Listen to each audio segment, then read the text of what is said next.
Greetings everybody, Redbeard here for the September 14th, 2016 edition of the Midweek Update. If you enjoyed SmackDown last night, you should definitely enjoy this program, because it's basically just me talking for 20 minutes and little to no action whatsoever.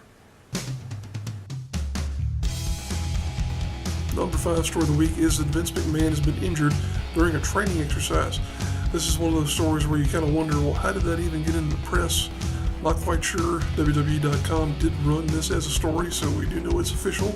It's not something that just sort of randomly pops up as someone's machinations of, oh, well, I saw McMahon being taken into an emergency room type thing. It did happen, apparently.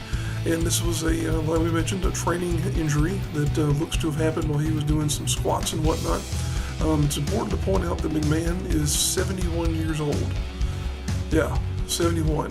And the image that we used in the header for this story was taken not too long ago when he was participating in a cover story for Muscle and Fitness magazine. It's no secret McMahon has always been a big proponent of physical fitness. He is you can go ahead and say bodybuilder himself. He's infatuated with this type of thing.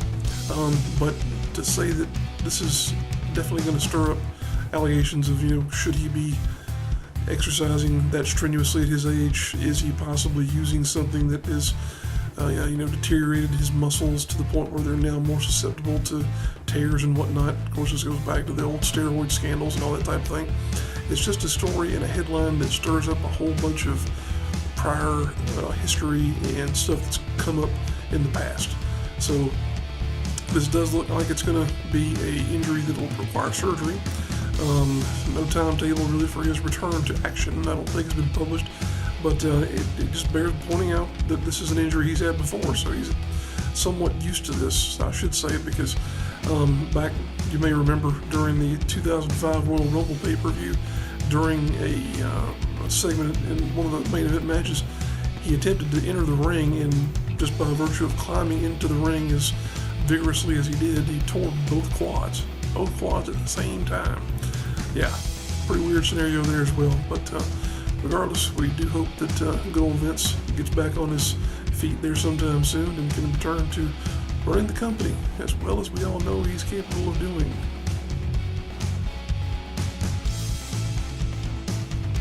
Number 3 story of the week is that Alberto Del Rio is gone from WWE. This isn't a shocker to pretty much anybody who's been following him for a while. It was very well understood that he was not happy with the company, didn't really like the way he was going creatively. And to that end, kind of surprised a lot of people that he came back to the company, period, because he really seemed to be having a really good time on the independents, working for Lucha Underground and various other promotions internationally. But he's gone again from WWE. This, of course, frees him up to do pretty much whatever he wants to. At least it will. Towards the end of this month, going into October, he'll be free not only to work internationally, but also here in the United States. It's not necessarily a no-compete clause. It's just one of those things to where he has something of an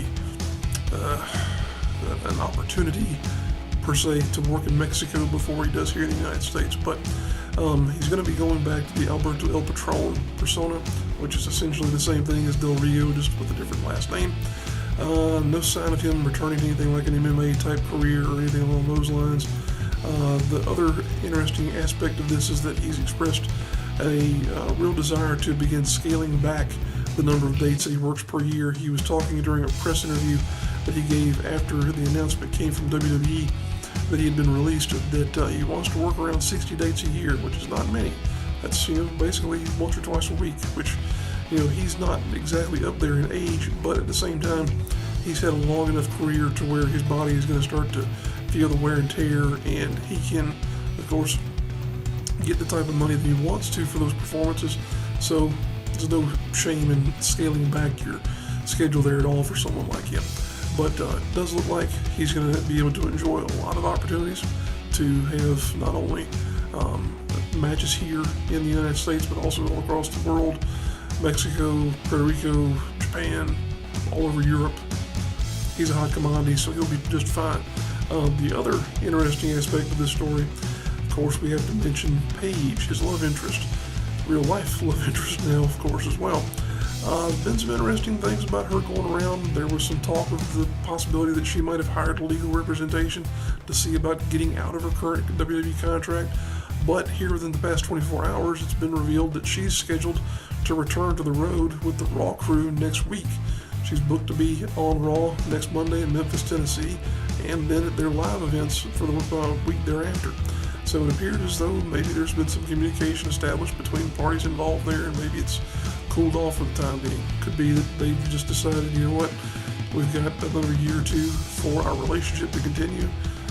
By the end of that point in time, we'll go ahead and separate ourselves from one another, but it's one of these things where it might be too messy to split up as opposed to just keeping the relationship going. That does happen sometimes, both in wrestling and in reality. But at any rate, there's going to be a lot of interesting stuff to come out of these two in the future for sure. But for the time being, Alberto is free. Number 3 story of the week is that the WWE Cruiserweight Classic finals will be getting underway tonight at 9 p.m. on the WWE Network. This is a long time coming, feels like, but this has been a great series. I think that this has definitely been a successful introduction to or reintroduction, I should say, to the Cruiserweight division for WWE fans who maybe haven't seen Cruiserweight wrestling in a long time, or maybe at all. But it's been a great thing to watch and to see how these talents have been able to develop and change over the weeks as this tournament has unfolded. The finals will be held tonight. You're going to have someone who's wrestled 2 matches who winds up winning this thing, as the finals are going to be held this evening. The first couple of final matches will be between Gran Metalik and Zack Sabre Jr., and the other match will be TJ Perkins and Kota Ibushi, and who wins those 2 matches will go on to determine who actually is the winner of the inaugural WWE Cruiserweight Classic. It's kind of been believed from the start that Zack Sabre Jr. and Kota Ibushi were the favorites in this thing, so there's not a whole lot of surprises happening at this point in time. Regardless, it's been fun to watch. It's been fun to see how they got to this point. Of course, we've had opportunities to see talent like Johnny Gargano, Tommaso Ciampa, the guys who were in the Final Four, Anthony Nese, Brian Kendrick, Tajiri, and of course our very own Cedric Alexander, who had a phenomenal match with Kota Ibushi. For my money, I don't think there's been a better match in this series than that one right there. There's been a couple of really awesome matches, some match of the year type stuff, but you know, it's not just the fact that it's Cedric, it's the fact that that match was that good, really and truly. So it's probably going to wind up being Sabre Jr. and Kota Ibushi in the finals here this evening. Whoever does win will get that big sweet trophy that was designed by Orange County Choppers, and it's believed that whenever the Cruiserweight division does kick off on Raw next week, that they'll probably be introducing a Cruiserweight title to represent those guys as well. It makes sense that they would. WWE's kind of gone a little bit crazy in terms of their belts these days, as they've got, you know, seemingly belts out the wazoo and titles representing every branch of the company. But be that as it may, it would only be poetic if these guys got their own representation in terms of the championship. And I think they should. So whenever the division actually kicks off and is recognized next week on Raw, we'll be curious to see if they make any official announcement about that. But for the time being, got a lot to look forward to in regard to the future of this division, because not only is the Cruiserweight Classic ending here this evening, but the division itself is kicking off next week. So lots to look forward to. Definitely looking forward to seeing our boy Cedric Alexander competing on Raw on a regular basis. Number 2 story of the week is our reaction to CM Punk's UFC debut. This was almost the number 1 story of the week, but I pulled back on it just because of the fact that I felt like we talk wrestling here, let's go ahead and make the actual number 1 story of the week a wrestling related story. I'm not a big follower of MMA, but I did follow this because of the fact that it has some ties to wrestling and some things that were pretty curious to me. Punk, as you know, has been training for almost 2 years to enter the world of mixed martial arts. And to say this performance was kind of what people were expecting, I won't say has lived up to the predictions and whatnot, but it does appear as though Punk was as prepared as he could be, but he was definitely outclassed by a superior fighter. The fight, if you haven't heard, lasted 2 minutes and 14 seconds into the first round, at which point in time Punk did submit into a choke. This is the kind of thing where you have to say, Punk, it's not that he wasn't prepared, it's just that Mickey Gall, he's 14 years younger, he's faster, stronger, probably more prepared to fight at 170 than Punk was, because if you look at Punk's history, he's been in excess of 200 pounds most of his life. So the fact that he had to shed all that weight, that's going to take away a lot of his strength as well, unfortunately. But it's just one of these things where it's been interesting to see the reaction of a lot of people. The pro wrestling world seems to have been mostly supportive, other than some of the pundits and whatnot online who've come up with all kinds of cheeky little funny things to make fun of him more or less. But actual wrestlers, actual talent have all said, for the most part, that they support him, that they have admired his courage to go out and do something that he wanted to do, and to really bust his ass to try and be the best that he could be in taking this fight. And to that end, you have to applaud him, because the fact that he did try, he did work for 2 years to try and get to this point, and he didn't get a whole lot in terms of offense there, but the fact that he got in the cage and stood there, took the beating that he did, and lasted as long as he did, definitely lasted longer than I ever would, put it that way. You have to give him credit for it. Say what you will about the fact that he had his WWE departure and it went the way it did there, but this is a different ballpark, this is a different animal entirely. So you have to give him kudos for trying, for the effort that he put forth, and for the fact that he really gave it his all, and also for the amount of just pure humble and just really courteous nature of some of the things that he said during the post-fight interview, and the questions that he was taking there after the pay-per-view there as well. It was very cordial in how he handled things, and kind of surprised a lot of people too. I think the fact of the matter is you saw Punk as Punk there, and that was kind of surprising, but also very welcoming to see him be honest and talking about it, and that was really cool of him to speak from the heart there. So don't know if we'll see him in UFC competition again anytime soon. It's believed that he might not get another UFC fight anytime soon. If Dana White, who is president of UFC, has anything to say about it, he did mention that he didn't think that the next fight for Punk should be in UFC, but you never know. He's got a deal in place for multiple fights. We'll have to see what goes on there. Regardless, Punk will definitely be able to upsize his next combo from McDonald's, because he got in excess of $500,000 for the purse and whatnot for being in this particular fight. Yeah, $500,000, and Mickey Gall, his opponent, got somewhere around 30 or 40. Yeah, who's negotiating those deals here? Yeah, they really got that much money to give away to fighters. Regardless, he's definitely going to be comfortable for a good while. So yeah, we'll see what his future holds for the next couple of MMA fights for Punk here. And the number one story of the week, of course, is our reaction to the WWE Backlash pay-per-view. This was a strong pay-per-view overall. Very entertaining, a lot of good wrestling, a lot of old-school type matches that really came across to have been booked in such a way that they were put together by someone who really was respectful to the craft and to the way things should be done. The tag team matches in particular were very good. You had the debut, of course, here a couple of weeks ago of the brand-specific SmackDown tag team titles. They were sort of a stepping stone for the team of Heath Slater and Rhino. Slater, of course, just has been in limbo since the WWE draft, but he now has a secure spot on the SmackDown roster. They beat the Usos in the finals for the tournament that was going on for those titles. And then you also had Becky Lynch come out victorious as the first ever brand-specific SmackDown Women's Champion. She was one of the favorites. I personally was pulling for Natty Neidhart. Natty's just an old favorite of mine, and she's someone that I don't feel has gotten really the proper amount of respect shown to her. But regardless, it is what it is. She may or may not at some point in time ever get hold that championship. But not only those two championships were defended or represented, but you also had an excellent Intercontinental title match between The Miz and Dolph Ziggler. That was one of the best matches on the card, if not the best match. Really and truly, Miz and Ziggler and Baron Corbin have gone back and forth here for a while, But really, truly, that match there was top notch. Very impressed by those two. The finish was a little bit wishy-washy in that it wasn't, a clear thing, but it did feed into the next round of their feud, and we'll definitely give this some opportunities to go forward. So nothing really to complain about there.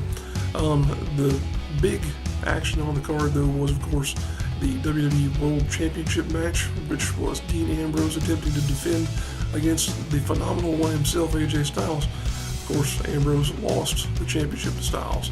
And we're going to take a moment to read part of my notes that I've got here, just because of the fact that AJ Styles now is in a very elite company. If you did not regard him as one of the best wrestlers in the world before this past Sunday, you definitely have to now, because of the fact that he has held major championships in Pro Wrestling Guerrilla, New Japan Pro Wrestling, which would be the IWGP Heavyweight Championship, National Wrestling Alliance. He's held not only the NWA Championship, but also the Tag Team Championship there. TNA, he has held literally every belt in that company. X Division, Heavyweight Championship, Tag Team Championship, the belt that was the King of the Mountain title in one of its various iterations. He never won, however, the Ring of Honor Heavyweight Championship. Kind of interesting.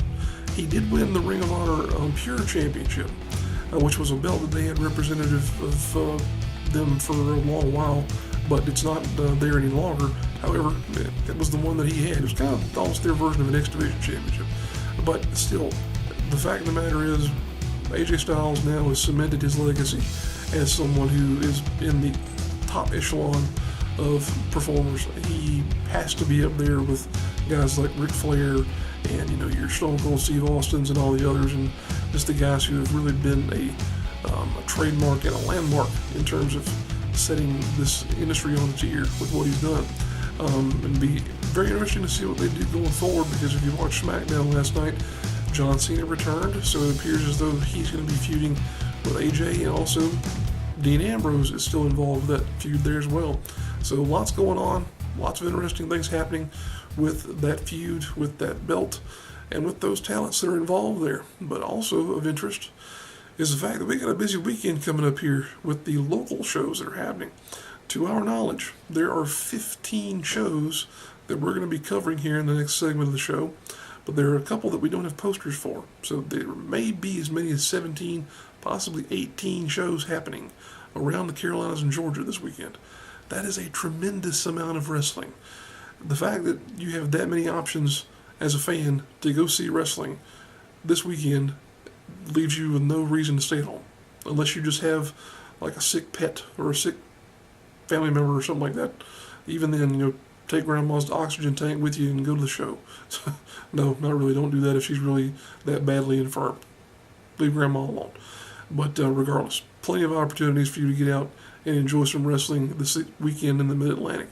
Let's go ahead and roll those posters, and we'll be back in a few moments to close out the show.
there you have it, our rundown of the events that are coming your way this weekend. If you're a wrestler, a promoter, or in some way involved with the wrestling promotion, and you didn't see your poster in that segment of the show, it's because of the fact that we didn't know about it. We do our best to peruse social media to keep abreast of what's happening in this part of the world, but we do miss things. That said, if you would send us your information via YouTube, Twitter, Facebook, any means of communication that we have, we'll be glad to get your poster not only on the midweek update here, but also on the Rasslin and Redbeard Facebook page, to which you can find the link in the description of this video down below. Also got some other cool links in there as well to the Carolina's Professional Wrestling Awards page. Check that out too while you're there. But if you would send us a line, let us know what you've got going on. Be glad to share your information, because that's a big part of what we do with Rasslin and Redbeard, is to share knowledge about local promotions and talent in this part of the world. All that having been said, we appreciate you guys tuning in. If you enjoy the show here this week, go ahead and click the like button. That lets us know we did a good job. And if you really enjoy what's on the channel, go ahead and click subscribe. That way you'll be the first to know whenever we've uploaded something new, like a midweek update, new match videos, or a all-new main show. We're hoping to have some more match videos and also the newest iteration of the main show up sometime later this week. May not happen. Maybe early next week. That's going to be some more of our coverage from Palmetto Championship Wrestling's homecoming event that was this past weekend in Columbia, South Carolina. So definitely stay tuned to the channel. Got a lot of cool stuff going on here. Appreciate you guys tuning in as always. We'll see you next week.